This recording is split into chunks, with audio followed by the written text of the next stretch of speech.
नमस्कार माऊली. चला ज्ञानेश्वरीच्या सहवासात.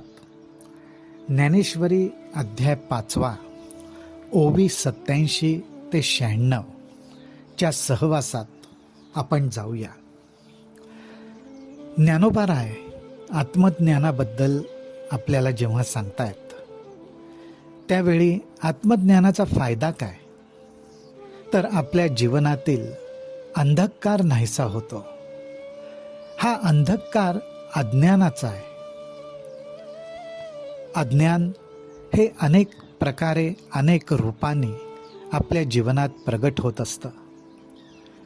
आणि जेव्हा हा अज्ञानरूपी अंधकार नाहीसा होतो तर हा फक्त एकाच प्रकारचा नाहीसा होतो असं नाही, तर आपल्या अंतःकरणातलं संपूर्ण अज्ञान, संशय हे सर्व नाहीसं होतं.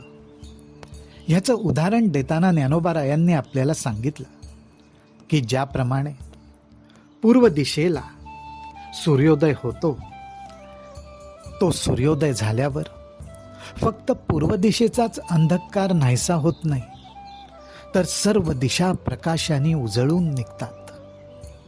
आज त्याचप्रमाणे आत्मज्ञान झालेल्या अंतःकरणामधला सर्व प्रकारचा संशय, अज्ञान, गोंधळ, चिंता, काळजी हे सर्व नाहीसं होतं. हे उदाहरण आपल्याला ज्ञानोबारायांनी दिलं. आता आपल्याला आत्मज्ञान मिळवायचंच. हा बुद्धीने निश्चय केल्यानंतर काय काय होतं, तर सर्वात मुख्य गोष्ट म्हणजे समदृष्टी प्राप्त होते. माऊली आता आपल्याला बुद्धीचा निश्चय, आत्मज्ञान, ब्रह्मस्वरूप, समदृष्टी ह्याबद्दल सांगतात.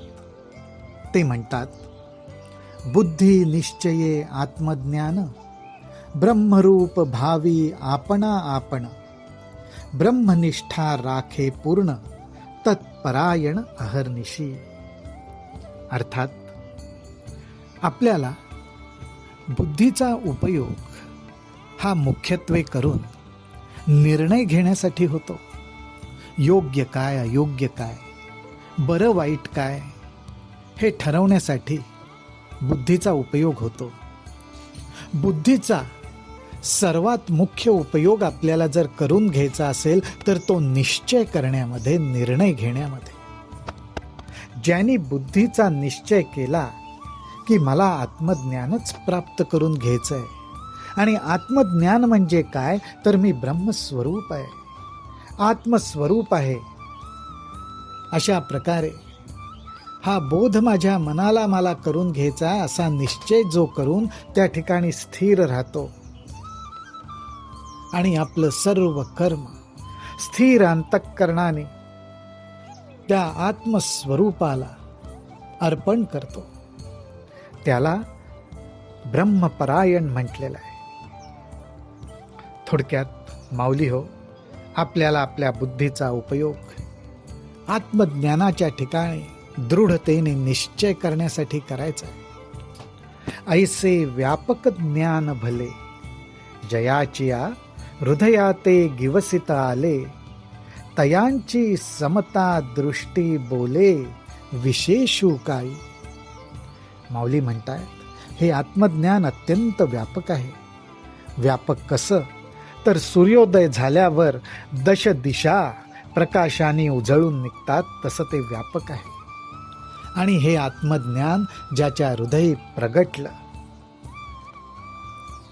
त्याला समता दृष्टी प्राप्त होते. आज दृष्टी सगळ्यांना आहे, परंतु विशेष दृष्टी त्यालाच म्हणतात ज्या दृष्टीमध्ये समता आहे. आणि त्या समता दृष्टीबद्दल मी काय सांगू, शब्दांनी सांगणं अवघड आहे.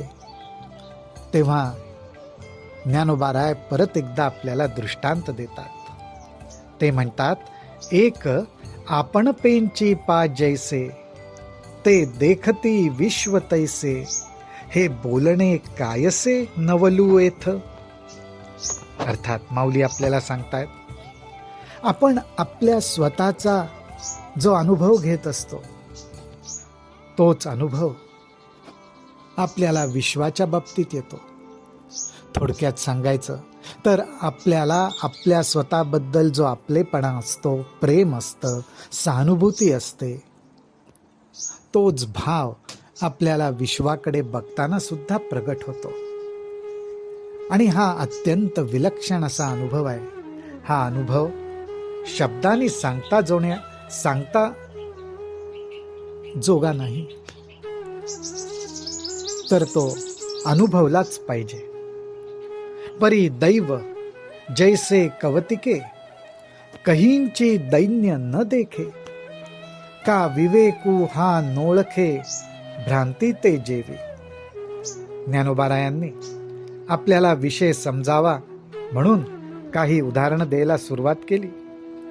ते म्हणतात, ज्याप्रमाणे दैव अर्थात ज्याला आपण भाग्य म्हणतो, त्या भाग्याला स्वतःला कधी दारिद्र्य नजरेसमोर पडतं का हो?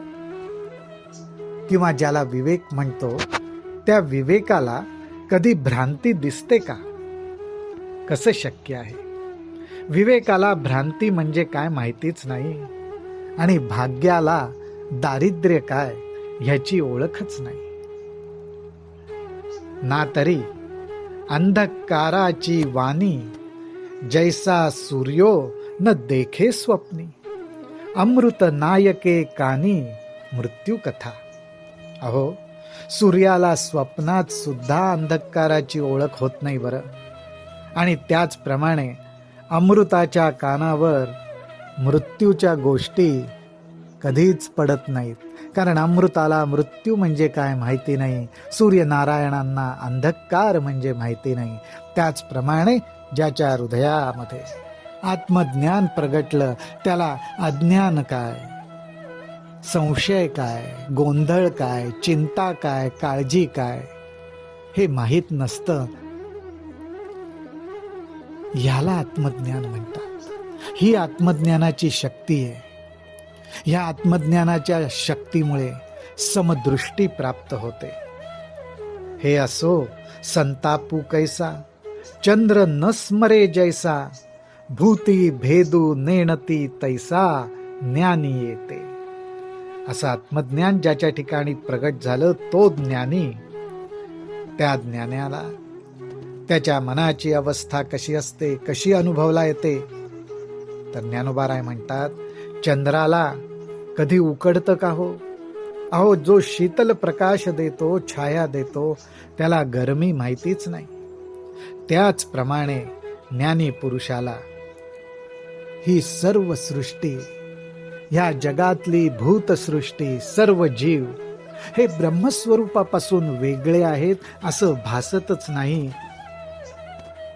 ते ब्रह्मस्वरूपच आहेत.